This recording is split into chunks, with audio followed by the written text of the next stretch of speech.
Қайырлы күн достар, сіздермен Аязжан. Бүгін сіздермен қысқа банкаға қияр тұздайтын боламыз. Рецепті соңына дейін қарап, маңызды жерлерін жіберіп алмаңыздар. Алдымен қиярымызды 2 сағатқа суға қалдырамыз.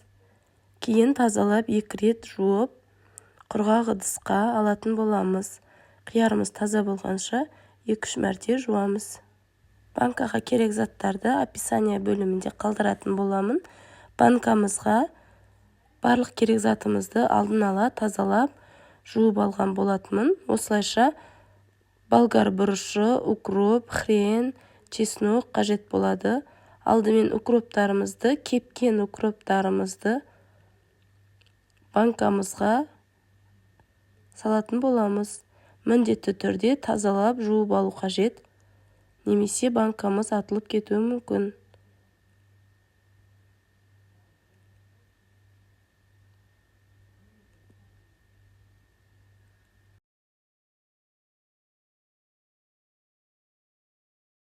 Хрен саламыз.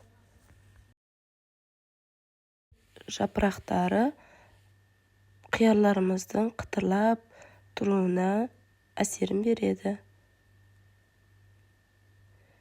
Енді болгар бұрышын саламыз.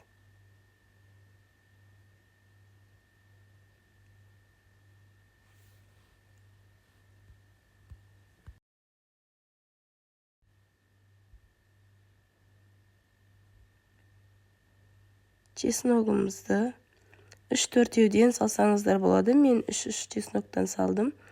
Енді лавр жапырағын 2-2 данадан салдым. Және де домалақ қара бұрыштан шамамен үлкен ас қасықпен 1 ас қасық саламыз.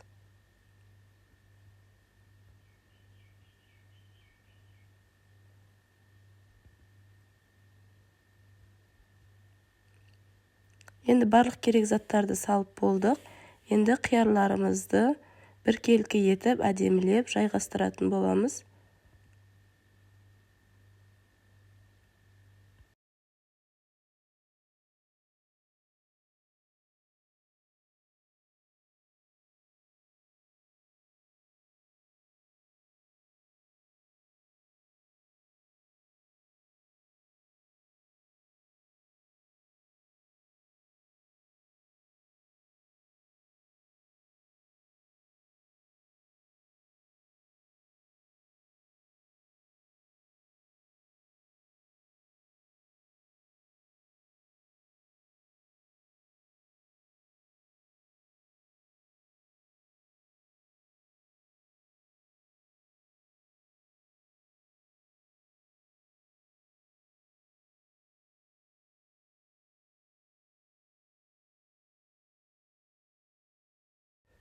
Банкаға қиярларды жайғастырып болдым. Осы кезде газде суымыз қайнап тұрған болу қажет. Қайнап тұрған суды банкамызға бір құйып 15 минутқа қойып қоятын боламыз.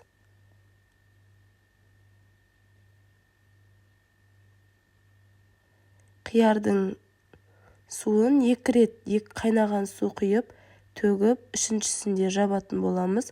Сонда қайнаған судың әсерінен қиярымыздағы пестицидтер, микробтар өлетін болады.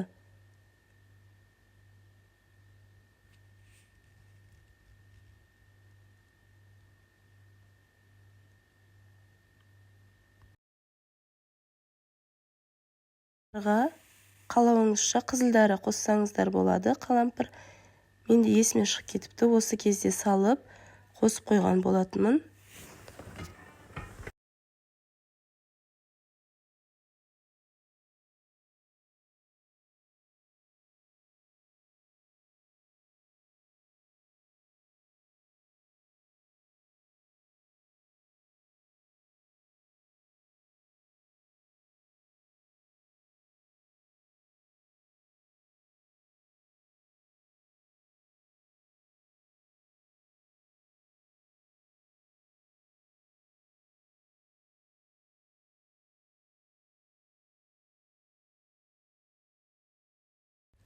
Бірінші суымызды төгіп, енді екінші рет қайнаған су құятын боламыз.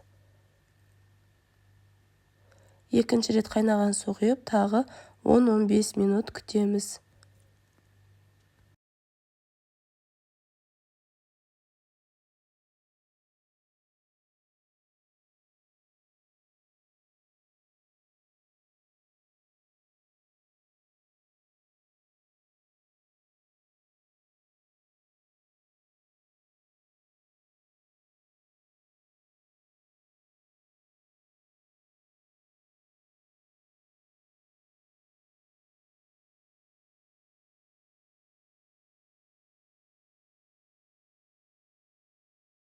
Мінекей, осылайша екінші рет суымызды төгіп алдық.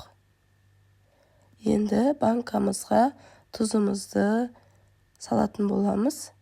2 литрге 2 ас қасық тұз саламын. 3 литрге 3 ас қасық, солай салсаңыздар болады. Және де 1 жарты үлкен ас қасықпен қант салып жіберсеңіздер болады.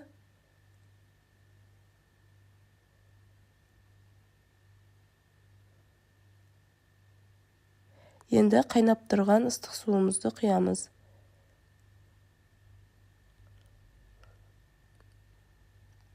Ыстық су құйып болған соң, 1 шай қасықпен, яғни 1 ас қасық толтырмай, уксус қосамыз.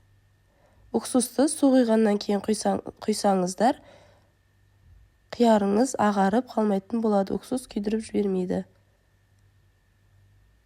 Енді крышкамызды жауып, жапқыштың көмегімен бекітіп аламыз.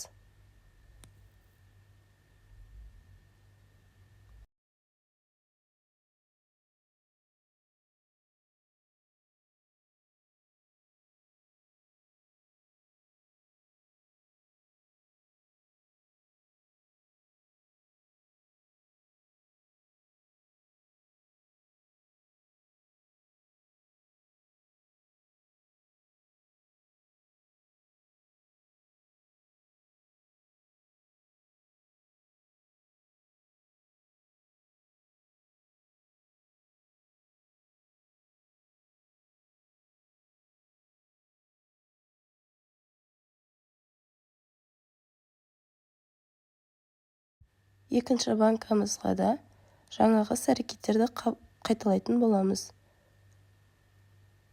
Мен жай ғана 2 банка жапқан болатынмын, банка артылып қалғандықтан. Осыдан 2 апта бұрын осылайша осы рецептпен 10 банка жауып алдым. Қиярларым атылмай әдемі болып тұр.